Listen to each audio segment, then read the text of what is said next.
Ayn Rand's critique of Nietzsche's ethics. Friedrich Nietzsche and Ayn Rand are two giants on the intellectual landscape, and both are often identified as having essentially similar philosophies. Now, while on first reading, there are reasons for identifying them, or at least seeing strong overlap. My primary purpose in this discussion is to illustrate how very different, particularly on the fundamentals of ethics and their underlying philosophies, the two thinkers are. Now, one reason why first-time readers easily identify them is that both are romantic individualists, particularly in their rhetoric. They're both first-rate writers, and because of the power of the prose, we resonate with that romanticism. Ayn Rand, for example, writing in The Fountainhead, quote, "Throughout the centuries, there were men who took first steps down new roads, armed only with the strength of their own vision," unquote. And as a young person, especially an intelligent young person with your whole life ahead, realizing that you will be the creator or the architect or the realizer of your life, that it's up to you, that is thrilling. We want to take our first independent steps as adults. We want to go down new roads, and we want to do it our way. So we thrill to that romantic individualism. Similarly, in Nietzsche, many paeans of exaltation to the uniqueness of each of us. This is from Untimely Meditations. At bottom, every man knows well enough that he is a unique being only once on this earth, and by no extraordinary chance will such a marvelously picturesque piece of diversity in unity as he is ever be put together a second time, unquote. And when we realize that out of all of the possibilities that could have emerged, here I am, and I am unique, I am me, and this is it, this is my shot. I need to make it happen, whatever it's going to be. A second reason why they're identified is their common enemies, Kant, Plato, the socialists, and both are atheists, and they take on the entire Judeo-Christian tradition, and then more broadly the entire religious traditions that have dominated human thinking. Nietzsche's striking phrase, for example, "God is dead," means that we can't think of ourselves as mere fragments of some sort of a divine being, or that life on earth doesn't really matter, or that we have some sort of immortal soul, and that the afterlife is what it's really all about, or that our morals come from somewhere up in the sky. Instead, we need to naturalize, to realize that nature is what's real, that we are part of nature, especially in ethics. We need to naturalize our understanding of morality. Rand agrees. For Rand, morality is an objective science in the Aristotelian sense, grounded in facts about human nature and facts about reality. And it's scientific in the Aristotelian sense of having as much mathematical precision as is appropriate to the discipline question. Now, another similarity between the two is that both are iconoclastic outside the mainstream of conventional thinkers, and they're seen as such in Nietzsche's and Rand's own lifetimes. The academics, many of them highly conventional and now forgotten, were widely dismissive of the two. Of course, a common occupational hazard once you become a professional intellectual and you've bought into a certain viewpoint is that it's very hard to think outside of that framework. And even to recognize philosophy as philosophy if it's not done in the way you have been trained. And that's on top of all the usual knee-jerk reactions that people have to any hint of a challenge to something that they take to be importantly true. For example, when Nietzsche was a young professor at Basel University in Switzerland, the philosophy professors there told their students quite dismissively, "Oh, he's not a real deep thinker, he's not really a philosopher, don't take his classes." They were intentionally trying to sabotage Nietzsche's influence there, and Rand suffered a similar fate among many who did not want to recognize her, or maybe they couldn't recognize her philosophical depth. I'll quote here Alan Bloom, a professor at the University of Chicago. Now, Bloom was highly intelligent. He could do very good scholarship, but he rather badly missed the boat on Nietzsche and especially on Rand. In his famous book, The Closing of the American Mind, he reports that at one point he always asks the students in his classes what books they're reading, what books really matter to them. And then dismissively he says, quote, "There's always a girl who mentions Ayn Rand's The Fountainhead, a book though hardly literature, which with its sub-Nietzschean assertiveness excites somewhat eccentric youngsters to a new way of life, unquote. Now, just setting aside the literary evaluation and focusing on the philosophy, we'll note that Bloom thinks that Nietzsche's and Rand's views are essentially the same, except that Rand's are sub-Nietzschean. That is to say, they're kind of not as good, or they're kind of a bargain basement Nietzscheanism. And he thinks that the only reason anybody could possibly be attracted to either Rand or Rand in particular is that you're just young and or weird and or eccentric in some strange ways. Now I want to take up the middle part of that quotation from Bloom, that very common view that Rand and Nietzsche are working the same philosophical territory. I've been publishing on Nietzsche and Rand over the years, and I've developed and published at my website, updating it every 10 years or so, a table listing 124 philosophical issues: metaphysical, epistemological, human nature, ethics, and so forth. And on all 124 of those issues, those are the ones that philosophers need to think through, I quote what Nietzsche said about that issue and what Rand said about that issue, contrasting the two, and then giving their sources, right? So it's a working research tool. Now, the results so far is that only on about 10% of those issues do Nietzsche and Rand agree. That's to say, about a dozen out of 124. On about 90% of philosophical issues, they disagree, and in many cases quite substantially. And this flags the importance of studying philosophers systematically, right, rather than picking and choosing elements here and there. Of course, we're aware of the danger of taking things out of context, but obviously when you have someone with strong rhetorical formulations pointing in a certain direction, and in many cases you bring a background set, it's very easy to take things out of context, particularly in complicated thinkers like Nietzsche and Rand. And while Rand is a demon for emphasizing fundamental philosophy and arguing that you really can't do moral and political philosophy without doing that underlying metaphysics, epistemology, philosophical anthropology, and so forth, Nietzsche, too, in his more metaphorical way, says the same thing. He's a systematic thinker. Here is a line from near the beginning of Genealogy of Morals. Quote, "Our ideas, our values, our yeas and nays, our ifs and buts grow out of us with the necessity with which a tree bears fruit, related and each with an affinity to each other, and evidence of one will, one health, one soil, one sun." Unquote. Now, Nietzsche's an aphoristic thinker, and he wants us to do some work in interpreting his aphorisms and bringing apparently disconnected ones together. But he does see his philosophy as of a piece, almost as the metaphor suggests, as an organic unity. So we might notice this fruit or that leaf, but we have to realize that it comes from the twig, which is part of the branch, which grows out of the trunk, all the way down to the roots, deeply connected to the soil. The tree is a unity, as a philosophy is. So in this issue, we're going to be focusing on the issues of egoism, self-interest, selfishness, where Nietzsche and Rand have the reputation for being the most in agreement. But I'm going to argue that that's deceptive. Egoism, selfishness, self-interest, those are the fruits, right? But interpreting the fruits in the light of the roots, that is to say, in the light of a philosopher's fundamentals, that is critical. So let me use an example here, not from Nietzsche or Rand, an exaggerated example to illustrate this point. It's from Hegel, who's kind of an exaggerated philosopher himself, but he'll illustrate this point very clearly. You can find in Hegel, and I think this leads many thinkers astray when they read Hegel, many kind of ringing endorsements of freedom and true self-realization. Hegel will say that freedom means realizing your true self. And then those of us who are liberals and self-realization moralists, we're going to respond feeling like, wow, Hegel is one of ours. But then you have to ask, what does freedom mean to Hegel? What is truth to Hegel? What is the self to Hegel?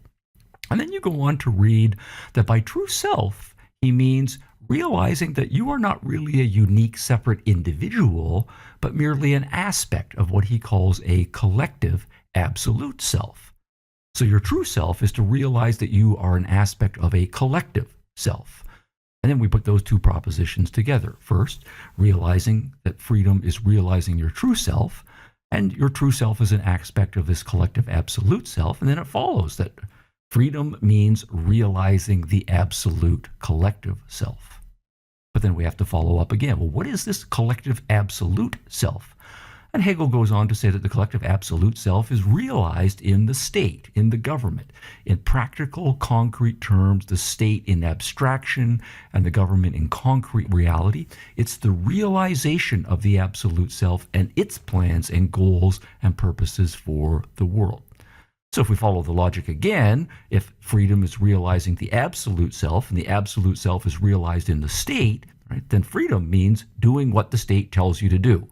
So Hegel then is in the position of saying, quite logically, that obedience to and submerging yourself into whatever the state has dictated, that's what true freedom and true self-realization are. But obviously, we're in a very different philosophical universe from those of us who start off saying that freedom is realizing your true self in a liberal, individualistic way. Now, both Rand and Nietzsche also sound the language of self-realization and egoism, but for each, the underlying meaning and then the practical implications of both end up being very different. So here's a quick sketch of Rand's understanding of what a proper ethics requires. Now, she's most known for articulating strong individualism or rational self-interest and insisting that life is an individual phenomenon, emphasizing self-responsibility, both psychologically and existentially, that every individual is also an end in himself. And for her politics, and by implication, a strong advocacy of the individual rights to life, liberty, property, the pursuit of happiness, and then a mutual respect for all other individuals having those same rights. Now, Rand's underlying reasons for this are all naturalistic. And, to get ethics off the ground, we need a few things. One of them is a factual basis for the distinction between the good and the bad, the right and the wrong. If we're naturalistic, then we have to be able to answer what in nature gives rise to a distinction between the two. And Rand argues that there is a fact in nature, the phenomenon of life, and the fact that life is conditional. As organic, living beings, we each face the alternative between living and dying. And the difference between living and dying is a matter of choices and actions that we make and undertake. So broadly speaking, Rand is saying that what is good and what's right maps onto that which is life-enhancing. And what is bad and wrong maps onto that which leads in the direction of death or anything that undercuts the capacity of an individual to live. So there's an objective, factual basis that gives rise to good and bad. But we need something else for a naturalistic ethic. We have to be capable of moral agency. And here's where volition or free will comes in, the capacity for making choices. Now, many living beings don't have volition, so things can be good or bad for them, but they're not moral agents. But human beings, Rand argues, are beings of volitional consciousness. We have a rational capacity, a sophisticated conceptual consciousness, and it does not operate automatically, rather. Right? So for much of our life, we don't operate on instinct or just have automatic behaviors. We humans need to commit to using our minds, our rational capacity to identify objects out in the world that can be taken or transformed to meet our life's needs. We have to identify what our life's needs are in the first place and the actions that we can take to enable our lives to flourish. So what we then have is three things coming together in Rand's naturalistic ethic. First, we have a rational capacity, and for Rand, that is our primary tool of survival. Just as naturalistic as a hawk's having amazing vision and the capacity for flight. Those are functional tools for the hawk's mode of living. Just as a fish's being able to swim and having gills that enable it to extract oxygen from the water. Those are functional capacities that are important for the fish in its mode of living. For humans, reason is a naturalistic capacity. It's our distinctive and our primary capacity for surviving as human beings. But it is volitional, and that's the second fact. And that's the thing that makes us moral agents. And then the third fact is that, like all other organisms, we face life or death alternatives. So consequently, then, Rand, putting this together, it argues that ethics is about using our rational capacity objectively to identify facts about reality and about our human nature, identifying what is life-enhancing for us and what isn't, being able to shape our character and our emotions, making ourselves into the kinds of beings that can think, and act productively in the world to create the values that we're then going to consume to make our lives flourishing and happy. And that's what Rand means by rational self-interest. It's to all of our interest to survive. It's to our interest to be rational, to shape our characters in a certain way, to commit to productive action in the world. And those are all objective goods. Now, her ethics obviously has some social implications. Other people are also rational individuals with the same general needs and capacities. But to the extent that we each respect each individual's freedom in the form of individual rights, the social consequence is going to be that we'll each be able to go forth peacefully, be productive, be able to realize our dreams to the extent that we are successful at being productive. And then since each of us has different interests and different choices that we've made, we're going to then be productive in different ways, and we'll interact and trade with each other to mutual advantage. Now, all of that is very different from Nietzsche's approach to ethics. Well, he also says that that ethics is egoistic, although that's going to take some qualification later on, and that it's anti-altruistic and it's not a matter of obeying divine commands. Nietzsche starts from a much more pessimistic and conflictual and non-rationalist understanding of what it is to be a human being in the world. His historical context matters. He is thinking and writing in the second part of the 1800s. Evolutionary theory is everywhere, and he derives his ethics from a psychobiological basis, seeing that human beings are evolved bundles of inbuilt drives that are all trying and striving to assert themselves. And this most basic drive underlying everything, each of us has it, is the will to power. But human beings are not uniform in how powerful or how integrated their wills to power are. Some wills to power are very strong and assertive, while others are weaker and more diffuse. So Nietzsche then arrays human beings along a spectrum. Those at one end of the spectrum manifest what he calls a kind of master psychology. They have focused drives and very powerful drives.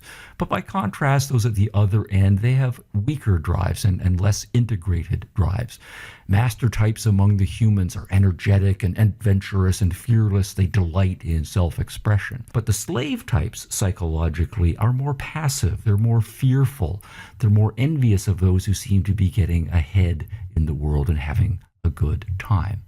Now, Nietzsche then goes on to say, on the basis of this biological and psychological understanding of human nature, that moral codes are a derivative or epiphenomenal product. Moral codes are merely a conscious formulation of one's instinctual drives. They are our deepest needs manifesting themselves psychologically. One's morality, then, is an expression merely of one's psychobiological type. And it follows then that for Nietzsche there are two basic types of moral code. Master morality seems a natural expression of the more master biological and psychological type. It's going to affirm pride, ambition, independence, embracing danger. But slave morality affirms the opposites: dependence, humility, seeking safety, peace, and so forth. Now, also evolutionary biologically, Nietzsche adds to this premise that life is essentially conflict and expropriation. Now, just to borrow a non-Nietzschean phrase here of the times, it's nature red in tooth and claw. But the master types are confident in the face of all of the power struggles, and they embrace the world as it really is. If life is conflict and exploitation, fine, bring it on. I'll go out to battle and making war, and I'm fine with using other people for my own goals and bending them to my will. But the slave types will be fearful of the conflictual nature of life. They'll be afraid of all of the expropriation that's going to happen, particularly since they suspect that they're going to be on the giving end of the expropriation. So the slave morality is going to condemn and avoid conflict and expropriation as much as possible.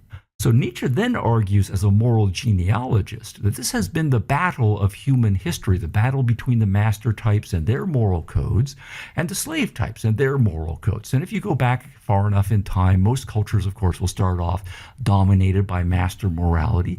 But for various reasons over the course of the last 2 millennia, master morality has declined.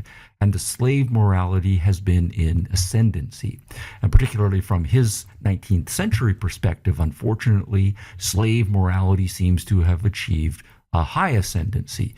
We're all equal, democracy, take care of me, socialism, and desperate religious revivalism that hopes for a nice lion laying down with the lamb afterlife. Now, 2,000 years ago, there was this great master morality ensconced in Rome with its expansionist republic, and then later with the Caesars. But at the same time, further east was the Judeo-Christian tradition, well-rooted and emerging in popular Christianity. Those two moralities were completely opposite to each other. That is to say, the Roman one that had incorporated some Greek elements, and then the further east Judeo-Christian one. But then what has happened is over the last 2 millennia, master morality has declined in Europe and in most of the Middle East, and now it's variations on Judeo-Christian and then later Muslim morality in the ascendancy. And the religious moralities have to some extent become secularized, so we find the socialists and the Democrats and the egalitarians and even liberals all saying, hey, let's not be so conflictual. Let's try to get along with each other, and everybody should be treated equally, and let's be nice and share our toys.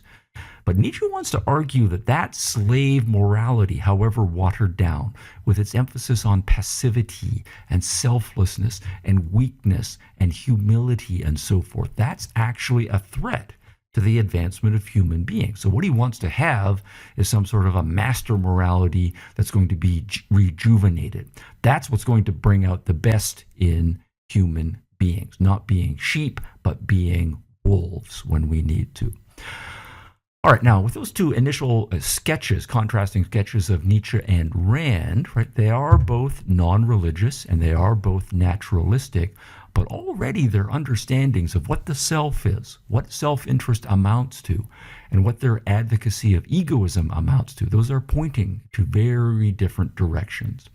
And now what I want to do is turn to how their even more fundamental philosophical beliefs set them up for those big differences, and then we'll exaggerate them. Suppose you want to argue that self-interest is a good thing, self-interest. That would presuppose that you believe that selves are real. Now, what's interesting is that while Rand argues that selves are real, she emphasizes self-integration and seeing one's life as a lifelong integrated project. What we find in Nietzsche is that he consistently undercuts the idea that there are even such things as selves.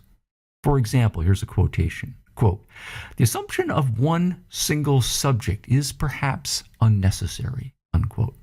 So maybe there's no such thing as a single subject or a self. Now later he fleshes that out, he drops the perhaps and says that the human being in fact is just a combat zone. Quote, "A vast confusion of contradictory valuations," unquote. And consequently, we're just a bundle of contradictory drives. So what we're doing is we're taking any idea of an integrated or unified self and dissolving it into a whole bunch of selves, all of them contradictory to each other. Now, if that's the case, then there's no principled advocacy of self-interest that's going to emerge from that. And then notice this further quotation from Nietzsche. Quote, "The individual, the single man, as people and philosophers have hitherto understood him, is an error," unquote. I'm going to pause the quotation. Notice that the individual is an error. The single man is an error. Quote, "He does not constitute a separate entity. An atom, a link in the chain, is something merely inherited from the past. He constitutes the entire single-line man up to and including himself," unquote. So what you are then on that quotation is a collective being, right? You've collected all of your ancestors and all of their deeds all the way up and into yourself. You are a spread across time collectivized being. Now next, an advocacy of self-interest as a moral theory should also presuppose that human beings are able to choose, that they're creatures of volition. That is to say, we are capable of moral agency. And as a result of that, we can be held responsible for the actions that we have chosen. And that means moral egoism is going to be based on the view that human beings have free will. Now, Rand, of course, strongly emphasizes the volitional nature of our consciousness, and she has a very robust understanding of individual human agency. But what we find in the case of Friedrich Nietzsche is an explicit and repeated denial of free will. It doesn't exist. We are before, quote, a brazen wall of fate, unquote. Notice that. A brazen wall of fate. That's what we face.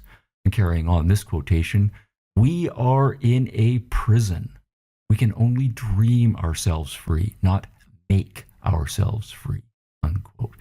Another quote, the single human being is a piece of fatum from the front and from the rear, right? Fatum, the Latin in the original, fate. Another quote, one necessity more for all that is yet to come, and to be always necessitated by fate, unquote. And once more, just in case the point's not crystal clear, another quotation. The voluntary is absolutely lacking. Everything has been directed along certain lines from the beginning, unquote. All right, so that's Nietzsche, anti-free will. And so while Rand believes in volition and so can advocate ethical egoism, any sort of ethical egoism is impossible for Nietzsche. And most of you could maybe argue that he is a psychologically deterministic egoistic. But even so, Nietzsche's advocacy of egoism, when we read further, is at most partial. So as we ask the question, do we think that egoism is a universal value for all human beings? What are the self's interests, its values, its principles, characters, goals, and so forth? And are they universal to the species? Now, Rand says yes. There's one universal moral code for all human beings at a general philosophical level. Same general values, same general virtues, although each of us is going to detail and particularize them in our own individual lives.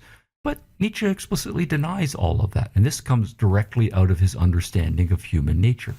If you believe that moral codes express people's psychological, biological types, and that human beings are along a spectrum from extreme master types to extreme slave types, then we're going to have very different moral codes in contradiction to each other. So Nietzsche is a moral relativist, while Rand is a moral universalist.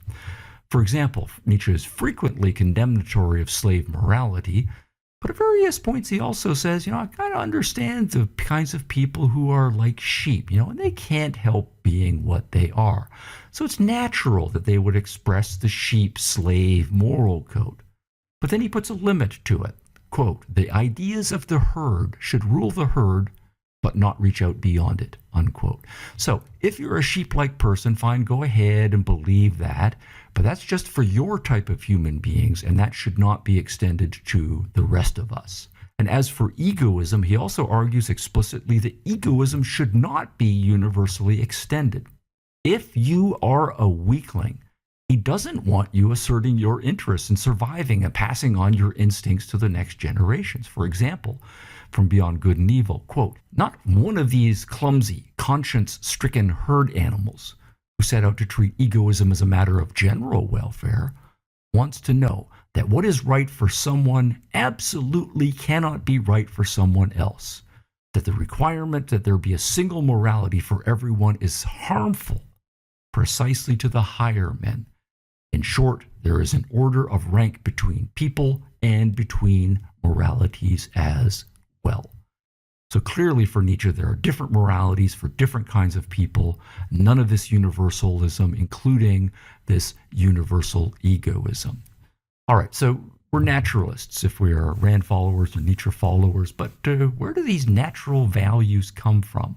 So both Rand and Nietzsche, they're rejecting the idea that there's some intrinsic source out there, a God that delivered absolute commandments, or that they're written in stone or stenciled in the sky somewhere. But while Rand wants to argue that there are factual bases for morality, the fact that life is conditional, that human beings have certain needs and certain capacities, especially the rational capacity, that there are certain policies of action that we can identify objectively that enable human beings to survive and flourish. She is therefore an objectivist when it comes to morality. But Nietzsche is explicitly a subjectivist in the philosophical sense. There are no objective facts. There are no intrinsic facts either giving rise to values. So notice what he says here. Quote, Genuine philosophers, however, are commanders and legislators. They say, thus it shall be. Their knowing is creating. Their creating is a legislation. Their will to truth is will to power, unquote. So power wells up inside of us and it generates values, agendas, goals, drives, and so forth. So what we are doing is legislating and imposing on the world. That's philosophical subjectivism. A few more quotations from Nietzsche on this point, so it's not just a one-off. Quote, our moral judgments and evaluations are only images and fantasies based on physiological processes unknown to us. So not only are they physiological, that is to say subjectively generated, we don't even know what they are. They're not even rational, they're unknown to us. They just come from somewhere inside us. They manifest themselves psychologically in the form of fantasies, and then our moral judgments are just conscious tidying up formulations of these fantasies that are based on these unknown deep drives. Now further, when Nietzsche goes on to talk about specific values such as equality, liberty, justice, and so forth, all of them he dismisses them as subjective fantasies and matters of taste. Justice, for example, here's a direct quotation, quote, justice is by all means a matter of taste, nothing more, unquote. Now, another deep dividing issue, how do we identify what the self is and what our values should be? What cognitive faculties should we use? Rand, we know, glorifies reason. She makes rationality a commitment to using one's reason to the best of one's ability as a primary moral virtue. Yet for Nietzsche, reason and rationality are dismissed. They're just relegated to being weak, Johnny-come-lately evolutionary faculties that we really should not be relying upon. Beyond good and evil, for example, Nietzsche explicitly identifies what he takes to be the most important faculty for generating and identifying our values. Quote, instinct is of all the kinds of intelligence that have been discovered so far the most intelligent, unquote. In Genealogy of Morals, written shortly after Beyond Good and Evil, he's reflecting in genealogical form or historical form. He's reflecting on the early transformation of human beings from being kind of pre-conscious or preconceptual, pre-rational beings. But then our consciousness developed in a more sophisticated way. We became more aware and self-reflective and rational. And Nietzsche is sad about this. He laments this transition. Quote, in this new world, they no longer possessed their former guides, their regulating, unconscious, and infallible drives, unquote. There's pause for a moment. Notice what he says, unconscious and infallible drives. So picking up the quotation again. Now they were reduced to thinking, inferring, reckoning, coordinating cause and effect, these unfortunate creatures. They were reduced to their consciousness, their weakest and most fallible organ, unquote. So Nietzsche glorifies unconscious drives while Rand emphasizes rational identification of principles. Nietzsche emphasizes instinct, Rand identifies discovery. Now, another important aspect of egoism is seeing individuals as ends in themselves. Egoists will typically argue your life is yours. Your ego, your self-development, your flourishing, and your happiness, those are your highest goals in life. And while Rand emphasizes these points, Nietzsche denies that individuals are ends in themselves. Now, he speaks differently about the value of slave and master types, but not even the master individuals are ends in themselves, that is to say, living for their own sake. Now, here's a representative quotation right about individual worth from Nietzsche, quote, if he, that's to say any individual, represents the ascent of the line, then his value is in fact extraordinary. And care for the preservation and encouragement of his growth may legitimately be extreme. If he represents a declining line, then he has little value. And the first demand of justice is that he take up as little room, space, and sunshine from the well-bred as possible. In this case, society has the duty of suppressing egoism. Now notice that suppressing egoism. It's a social duty to suppress the egoism of those who represent a declining line, those who are weak, not up to snuff, not advancing the cause of making human beings a better species. And it's quite clear then for the vast majority of individuals, Nietzsche does not believe that they should be egoist. And if they try to be egoist, then society should suppress them. So Nietzsche then is saying that his philosophy is explicitly not individualistic. And here's a quote, "My philosophy aims at establishing a hierarchy, not at that of an individualistic morality," unquote. And Rand, by contrast, is the direct opposite. She's consistently an advocate of individualistic morality. All individuals, whatever their capacities, have their life to live to whatever level they can achieve. And that's exactly what Nietzsche is rejecting. How about social relations between you and me and society, society being a shorthand for all the rest of the human beings out there? In general terms, do we think that individualism, self-interest, egoism, and so forth is to our mutual self-interest? Should we encourage it? Or do we think that to the extent that we advocate egoism, we're setting ourselves up for conflict and domination and war? Again, Rand and Nietzsche are opposite on this. Rand argues that human beings are rational, we are productive, we are creative, and to the extent that we do so, we're capable of net productive, increasing the net stock of values in the world. We can be self-responsible and self-supporting. The majority of us can produce more than we need, in some cases far more than we need. And that sets us up for having a division of labor, a society where we have specialization and then trade. And if we respect people's liberty and their different interests and their property rights, and we have a voluntary trading networks that we develop, then we're all going to be better off as a result of that. So it's a benevolent win-win view of social relationships. Rational individualism, rational egoism, and self-interest properly conceived are going to lead to a win-win peaceful society of traders. Nietzsche is having none of that. Quote, "Here must one think profoundly to the very basis and resist all sentimental weakness. Life is essentially," and he emphasizes the word essentially, "life is essentially appropriation, injury, conquest of the strange and the weak, suppressions, verily intrusion of peculiar forms, incorporation, and at least putting it mildly, exploitation," unquote. So life, including the different interests that we all have as individuals, is all about injury, conquest, and the exploitation of each other. Another quotation from Nietzsche, quote, "People now rave everywhere, even under the guise of science, about the coming conditions of society in which the exploiting character is to be absent. Well, that sounds to my ears as if they have promised to invent a mode of life which should refrain from all organic functions," unquote. So it's impossible not to have exploitation, not to have win-lose, zero-sum. We should embrace it. The rest is just weakness and pathetic raving.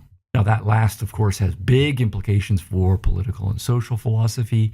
Do we believe in rights, liberty, equality before the law? What do we think about war and peace? On all of those issues, Rand and Nietzsche are opposed. Rand believes in not only universal rights, but the equality of rights. Every human being should be equal, especially under the law.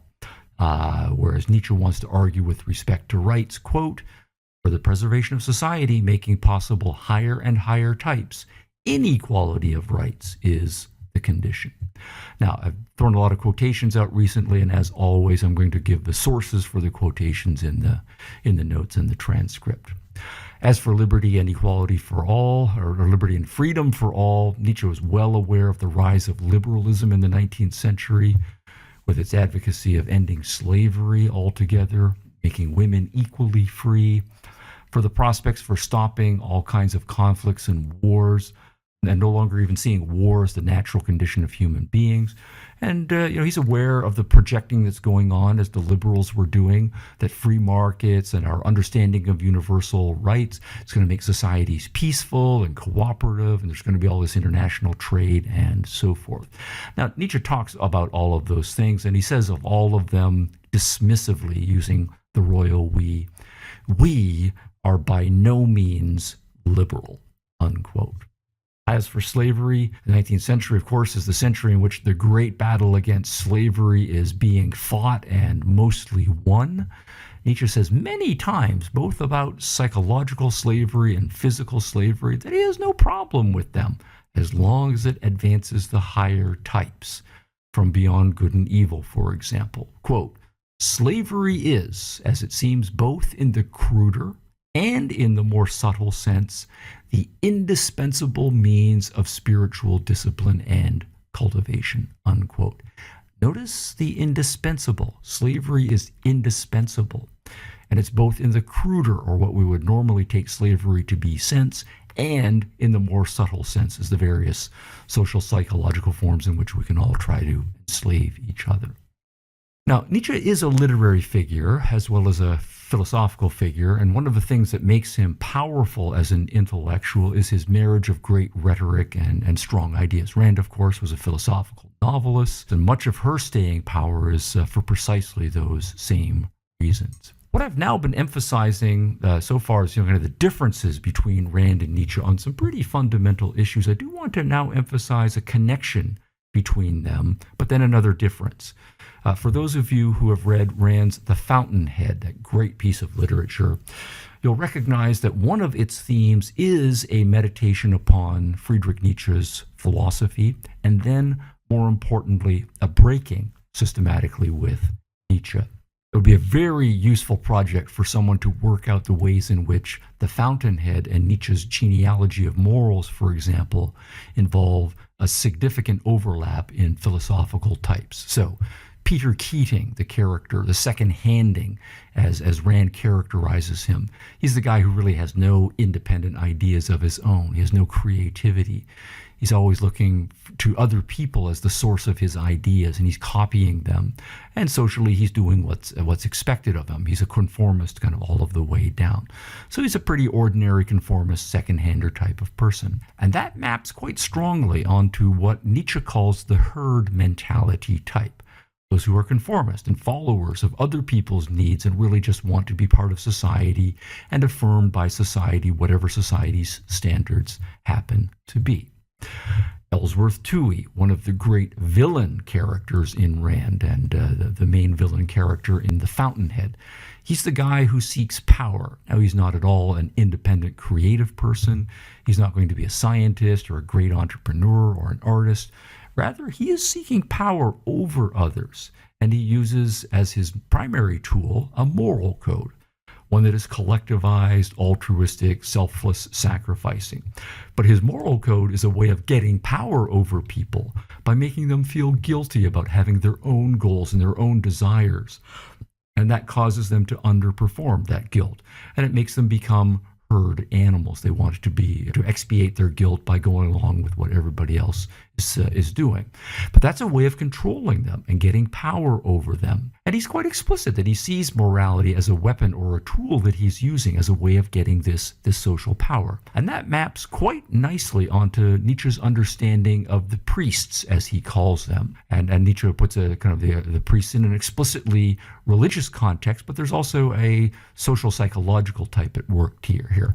Priests are those who are raised in a culture that has an altruistic, conformist, collectivized morality, but they themselves nonetheless have a more intelligence, and they have more of a will to power than the ordinary sheep-like follower of a kind of a collectivized morality. And that sets them up for a terrible conflict inside themselves. They have this desire for power that wants to assert themselves. At the same time, they're conditioned to have this strong allegiance to a altruistic herd mentality. But because of their intelligence, they come to realize that they can use that herd morality, and they become the leaders of the flock, the shepherds themselves. and they will control the masses, control their flocks, and use the masses, the herd, as a power base in their battle against the master types. So there's a strong mapping on the priest power type, as Nietzsche calls it, and Rand's Ellsworth Toohey character.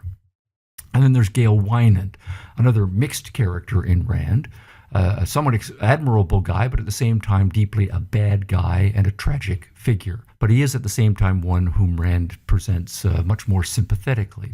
And he strikes me as mapping strongly onto what Nietzsche's knightly aristocratic master understanding of what is good in life. There's a powerful physicality about him, an adventurousness. Go out and conquer the world and become rich and enjoy beautiful things and sensuousness and luxuries. Gail Wynand has the potential for that, and he wants to have his own independent lifestyle.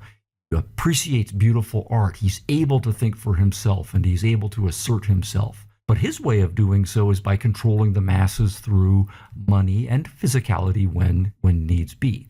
So there is a good mapping of the Wynand character onto the knightly aristocratic master type that Nietzsche has developed in Genealogy of Morals. But then, of course, in The Fountainhead, there's Howard Rourke, the main character and Rand's hero.